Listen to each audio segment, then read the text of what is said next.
These are the headlines we're following at this hour. President Yoon continues his second day in New York with non-stop sideline meetings to push for Busan's bid to host the 2030 World Expo and expand economic cooperation. Yoon also discussed North Korea and other global issues with the UN Secretary General, with more details to be delivered in his speech on Wednesday. Also at the UN General Assembly, U.S. President Joe Biden condemned North Korea's missile provocations while calling for unity on the war in Ukraine. Ukrainian President Zelensky condemned Russia for weaponizing food and energy. The OECD lowers its global economic outlook for next year to 2.7% amid China's economic woes. South Korea for this year remains unchanged at a sluggish 1.5% rate due to its aging society. Good afternoon. We start with President Yoon's second day in New York. It was yet again filled with sideline meetings to rally support for Busan's bid to host the 2030 World Expo. But the president also sought to use each meeting to boost economic cooperation on exports and supply chains critical for the future of the country's economy. Our top office correspondent Kim Do-yeon reports from New York. The top office says President Yoon in the first 2 days of his visit to New York met with 17 leaders through sideline summits, and there are still 20 more meetings to come. A repeated request from President Yoon for all the leaders he's met so far is for their support for Busan's bid to host World Expo 2030 during the Bureau International des Expositions in November. President Yoon has been actively explaining that the Busan World Expo will be a versatile platform that provides the most competitive means of communication, promotion and exchange. The top office also emphasizes that the meetings are not just to promote Busan's bid, and as President Yoon sits down with the leaders, he's also looking for opportunities to boost economic exchanges. The top office says for President Yoon, diplomacy equals economy. It says the bilateral sit-downs here in New York will lead to a bigger playing field for South Koreans to expand their businesses around the world. The near 40 countries that Yoon will have met during this trip make up 5% of the world's GDP, but they only take around 3% of South Korea's total exports, so there is room for growth in trade with these countries. At this stage, although the absolute scale is not yet large, considering that our exports have not yet reached the market size of these countries, and recognizing that we are now at the starting point of growth, we can say that there is sufficient potential as a new market.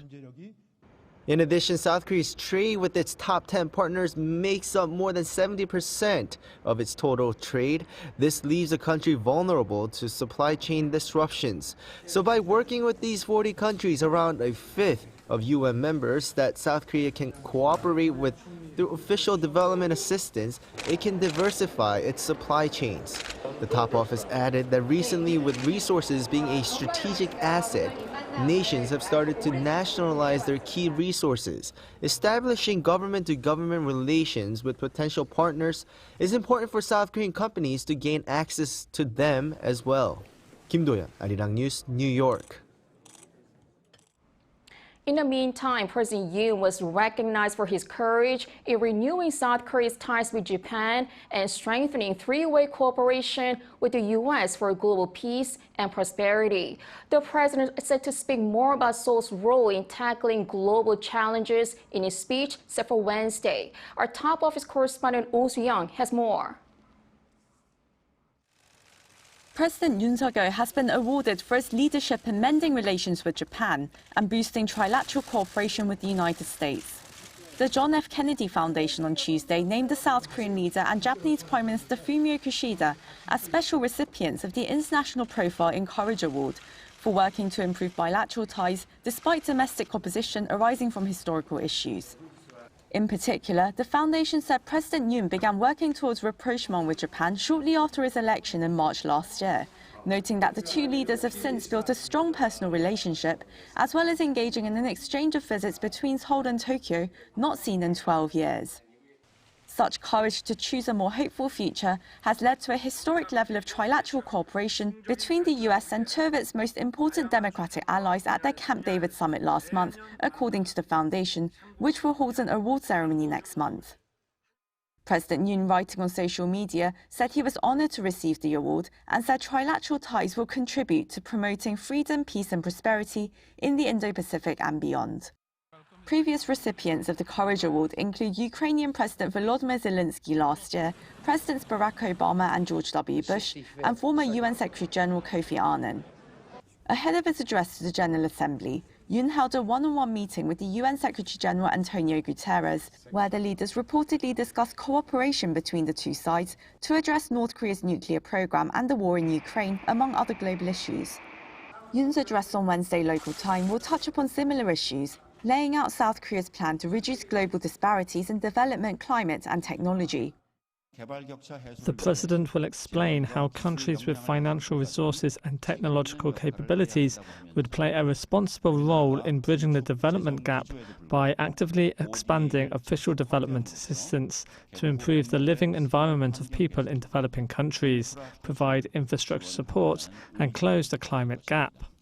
He will introduce specific policies such as expanding green ODA, financial contributions, use of carbon-free energy, and propose our leading initiative to proliferate carbon-free energy.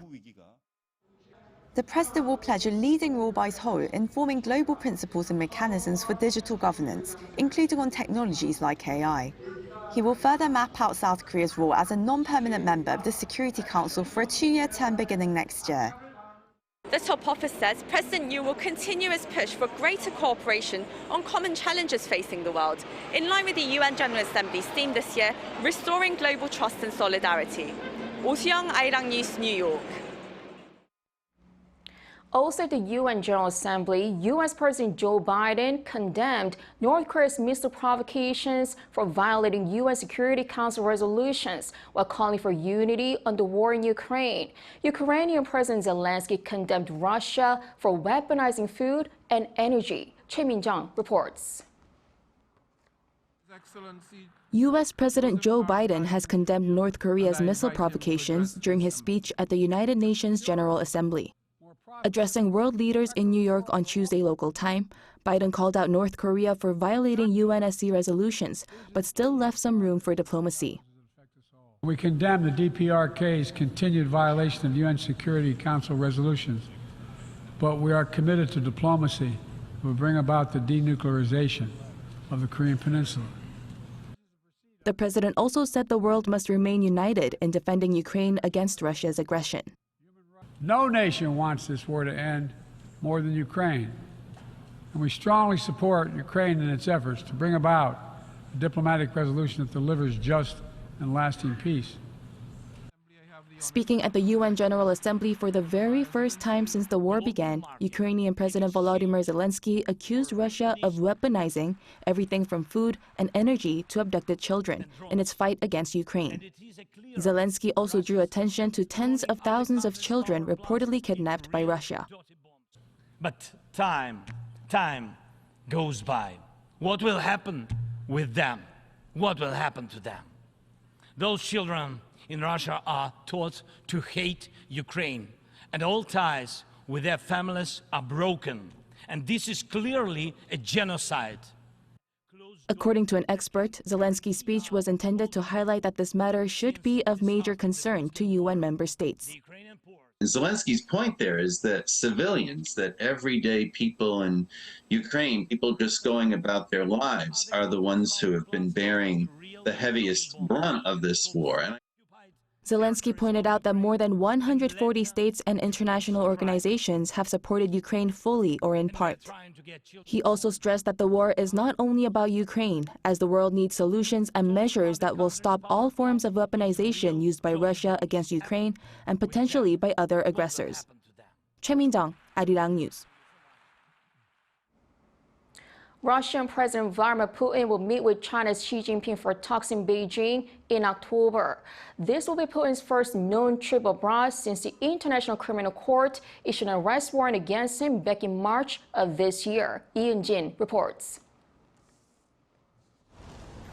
Following recent talks between North Korea's Kim Jong-un and Russia's Vladimir Putin, the Russian president is now set to meet with his Chinese counterpart Xi Jinping at the Third Belt and Road Forum in Beijing in October, as confirmed by the Secretary of Russia's Security Council Nikolai Patrushev on Tuesday. The two leaders are set to hold substantive talks for closer policy coordination to reshape a global governance system they say is unfairly dominated by the West.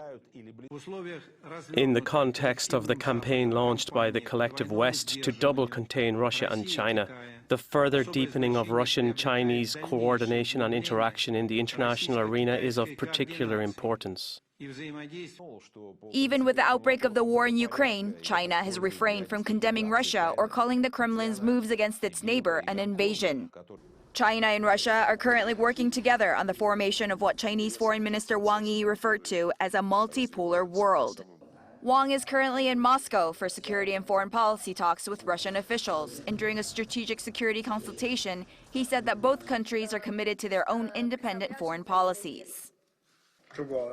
Both China and Russia are committed to their own independent foreign policies. Our bilateral cooperation is not directed against anyone and is not subject to outside interference. The more violent the unilateral actions of hegemony become, it is even more important for us to keep up with the times, show a sense of duty as great powers, and further fulfill our international obligations. China and Russia have grown closer as relations with the West have deteriorated for both countries. And the October meeting between Putin and Xi will have greater significance, considering it comes ahead of the Asia-Pacific Economic Cooperation Leaders meeting set for November in San Francisco. Incheon, Arirang News. There is rising anticipation over a summit between the leaders of South Korea, China, and Japan, with the groundwork set to begin. This comes as a National Security Office official said that high-level officials from the three countries are set to meet in Seoul later this month, indicating the start of the preparation process for a trilateral summit. Seoul's Foreign Ministry said Tuesday that Deputy Foreign Minister Chung Byung-won will meet with his Chinese and Japanese counterparts on the 26th. The three sides will discuss a variety of topics related to the three-way cooperation as well as the future direction. The Foreign Ministry also hinted at the possibility of the summit taking place by the end of the year, adding that a foreign ministerial meeting would come first. The last three-way summit was held in 2019.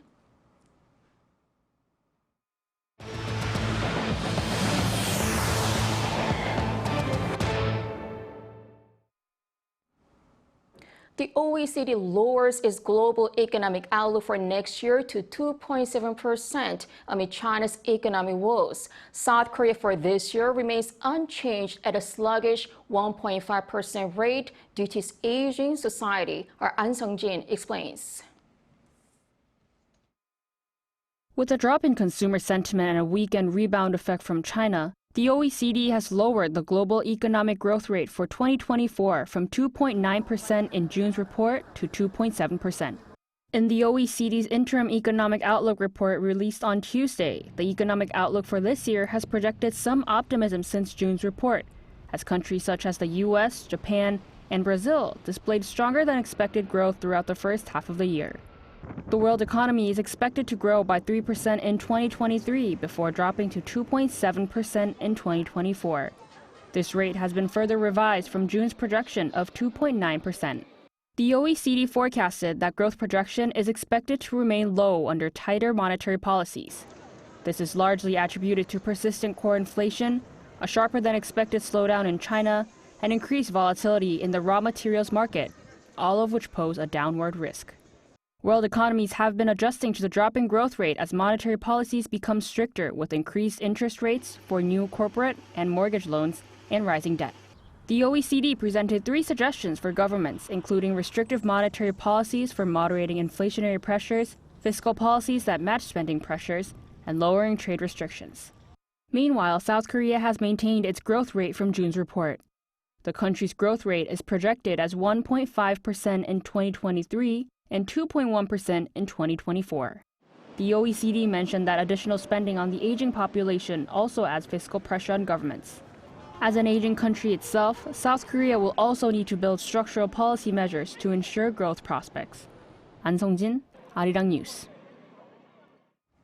In the meantime, the Asian Development Bank projects South Korea's economy to grow 1.3% this year, slightly lower than forecast by the OECD and others. In a report released on Wednesday, the ADB kept South Korea's growth outlook unchanged from its forecast in July. It added that the competitiveness of domestic chip makers and the production of advanced AI chips could push the country's sluggish semiconductor exports toward recovery in the second half of 2023. But it also warned of constraints in private consumption and investment due to high interest rates, which could affect the economy negatively. The ADB's forecast is lower than other organizations, including an OECD report that projected 1.5% growth this year. South Korea's wholesale prices in August saw the sharpest on-month increase since April last year. According to the Bank of Korea on Wednesday, the producer price index for August came to 121.16, up 0.9% from July for the biggest jump in 14 months. The increase was led by higher prices of coal and oil products amid a spike in global oil prices. Producer prices for agricultural products also rose significantly due to heavy rain and heat waves during the summer. The index is a key indicator of consumer inflation, which influences how much businesses will charge consumers in the coming months. After a U.S. court on Monday dismissed U.S.-based Westinghouse Electric Company's lawsuit filed against two South Korean utility companies to block exports of nuclear reactors over alleged intellectual property rights violations, the U.S. energy firm says it will appeal the court's decision. Lee Seung-jae with the latest. On Monday, the District Court for the District of Columbia rejected the complaint by U.S. energy firm Westinghouse Electric Company, which said that Korea Hydro and Nuclear Power and the Korea Electric Power Corporation use technology and designs it owns to export nuclear power plants to other countries. However, the District Court rejected the lawsuit, claiming that Westinghouse lacks a private cause of action and was therefore not qualified to take such a legal move. In response, Westinghouse announced Tuesday that it will appeal the district court's decision.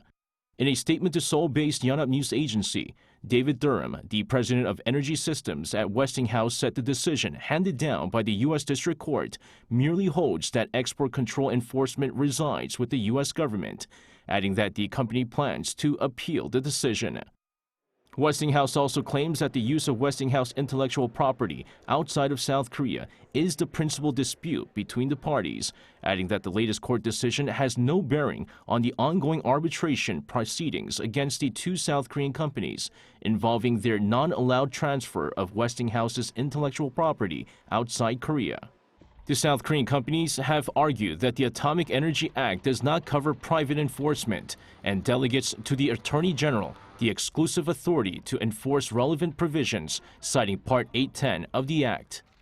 The latest lawsuit by Westinghouse comes amid disputes over whether South Korea's export of nuclear reactors that its companies have domestically produced with initial technological assistance from the U.S. firm should be subject to U.S. export control regulations. Lee Seung-jae, Arirang News. And on the local front, South Korea begins providing free flu shots for high-risk groups today in a bid to prevent the spread of seasonal flu. The Korea Disease Control and Prevention Agency says the annual national influenza vaccination program will start with young children aged from 6 months to 13 years old who require 2 doses. And from October 5th, single-dose vaccinations will be administered to other children and pregnant women. Vaccinations will begin on October 11th for those aged 65 and older, starting with older age groups. The KDCA highly recommends getting vaccines amid an unusually long flu season, with this year's influenza alert having been issued earlier this month and last year's alert yet to be lifted. This Saturday and Sunday, foreign tourists can get a Korean-named transportation card at Incheon International Airport. The Ministry of Culture, Sports and Tourism will give out 500 public transportation cards featuring pure Korean words suitable for use as a name. Pure Korean words such as tasur, meaning young pine tree, are Korean words which don't have a background from Chinese characters.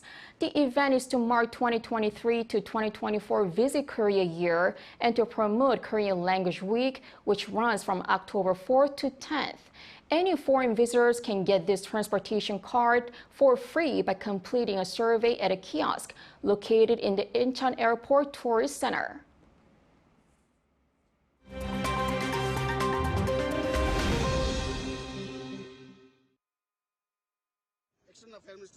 Let's take a look at what's going on in the world now.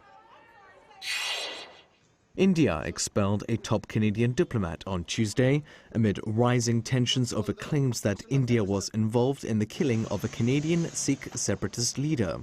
New Delhi cited concerns over Canadian diplomatic interference in India's internal affairs and alleged involvement in anti-India activities.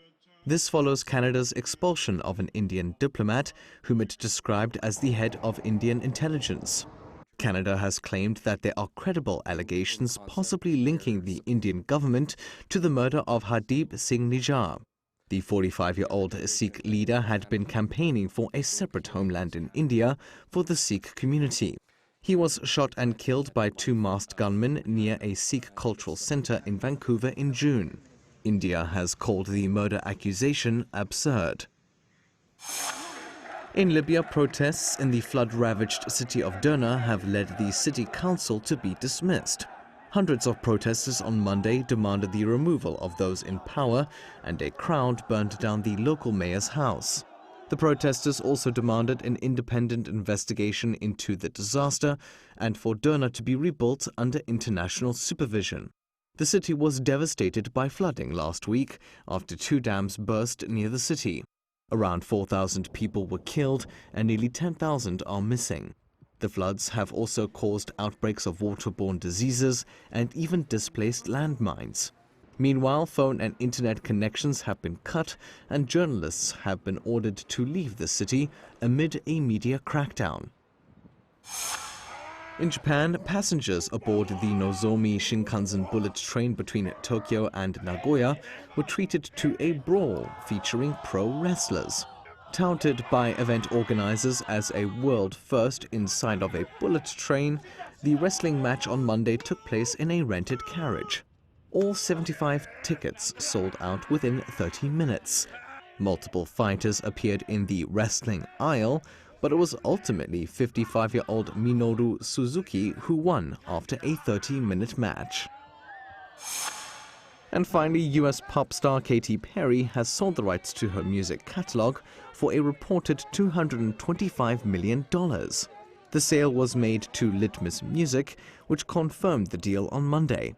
It's the biggest such deal for a solo artist this year. The sale covers all 5 albums that Perry released for Capitol Records and includes platinum hit singles Firework, Hot and Cold, and I Kissed a Girl. Litmus Music also now has Perry's stake in her master recordings and will be able to collect any future royalties. Perry's career hit its peak in the 2010s, but she has since slowed down to focus on her family and other projects. Matthew Ashley, Arirang News.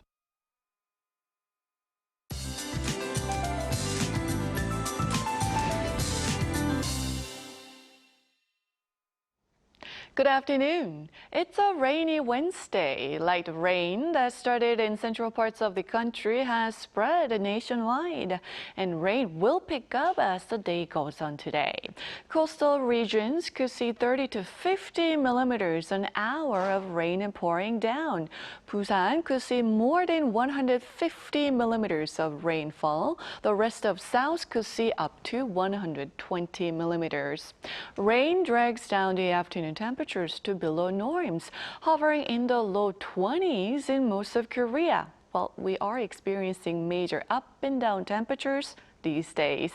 In the meantime, Jeju is as warm as yesterday, topping out at 30 degrees Celsius this afternoon. And those of us in the upper regions are having much breezier afternoon highs today. Rain will let up from the capital and Gangwon-do tomorrow morning, and morning temperatures will go down to below 20 from tomorrow in the capital. But afternoon highs will stay above norms, which will lead to wider gaps in temperatures between lows and highs. That's Korea for you, and here's a look at the international weather conditions.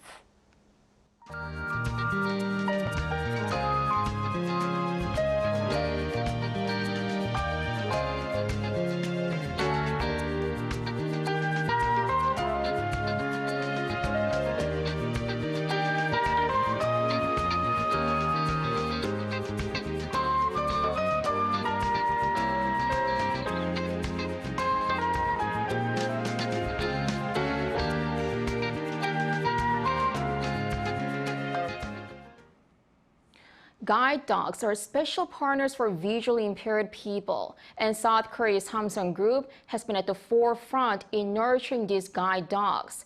Its academy trains the dogs for 2 years before matching them with partners.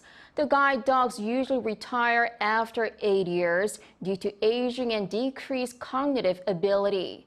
Then for the next 10 years or so, they live as normal pets, often with their partners or the trainers they met before. They sometimes find a completely new family, with President Yoon being among them after he adopted Seromi. Tuesday marked 30 years since Samsung began this project, during which some 280 guide dogs met their partners, bringing changes to their lives and to society. This is where we end today's newscast. Thanks for watching.